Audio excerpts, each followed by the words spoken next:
Pernah kebayang nggak manusia bisa melihat tanpa mata?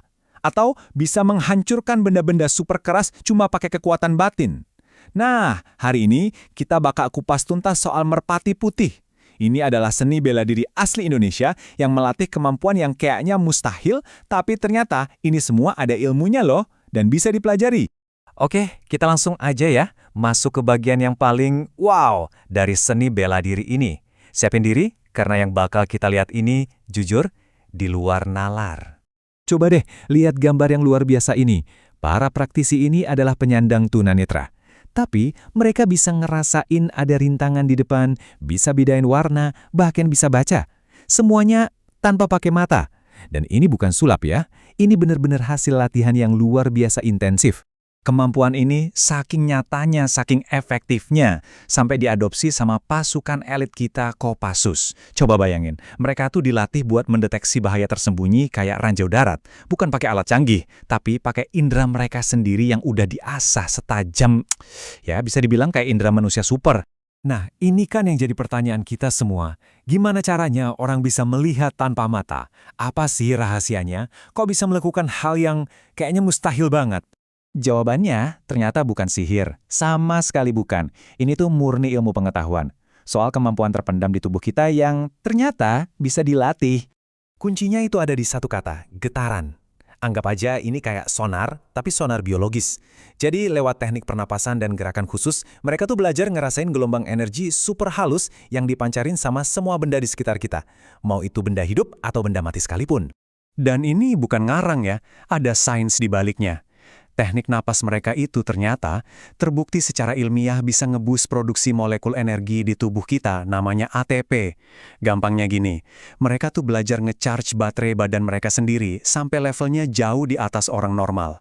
Tentu aja prosesnya nggak instan, ada tahapannya yang sangat terstruktur. Mereka mulai dari gerak dasar buat nguatin fisik dulu, terus naik ke gerak pengarahan, dan puncaknya di gerak naluri. Nah, di level inilah mereka udah bisa pakai kekuatan getaran tadi secara, ya insting aja gitu.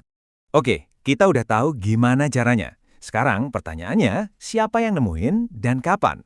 Soalnya asal-usulnya ini nggak kalah seru dari ilmunya sendiri. Jadi gini, merpati putih ini dulunya ilmu rahasia keraton. Selama ratusan tahun, ilmu ini dijaga ketat banget, cuma buat keluarga kerajaan Jawa. Baru deh di tanggal 2 April 1963, ilmu ini akhirnya secara resmi dibuka dan dibagikan untuk umum. Wah, ini momen yang penting banget buat sejarah budaya kita.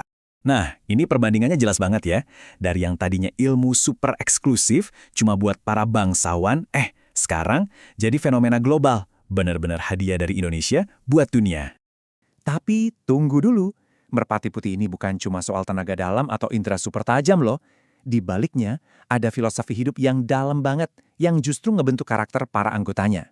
Namanya aja merpati putih.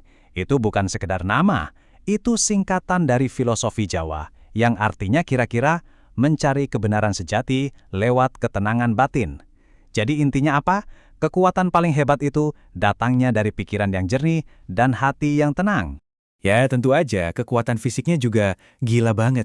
Lihat aja nih, anggota muda ini, gagang pompa dari besi padat loh, dipatahin kayak gitu aja, kayak matahin ranting.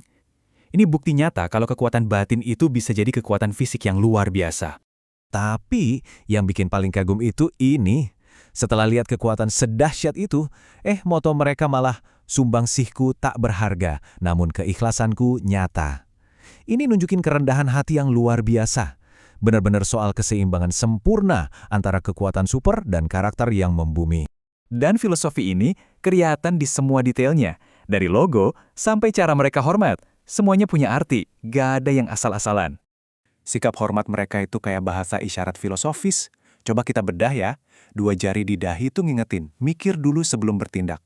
Tangan yang dikepal di dada, itu artinya hati harus kuat dan teguh. Terus kuda-kudanya yang kokoh, itu simbol mandiri dan kuat. Keren kan? Tiap gerakan ada pelajarannya.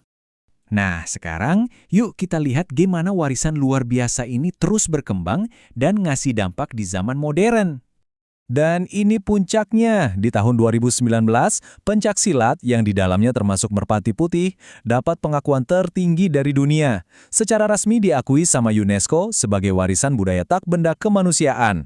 Ini kebanggaan banget buat kita. Terus apa sih yang bikin orang paling tertarik sama merpati putih? Nah, dari data survei ini kelihatan jelas banget. Hampir 80% orang itu paling penasaran sama demo kekuatan batinnya. Ya, yang kayak matahin benda keras atau melihat sambil ditutup matanya itu. Emang itu sih yang paling bikin melongo ya. Tapi, ternyata ini bukan cuma soal pertunjukan yang heboh.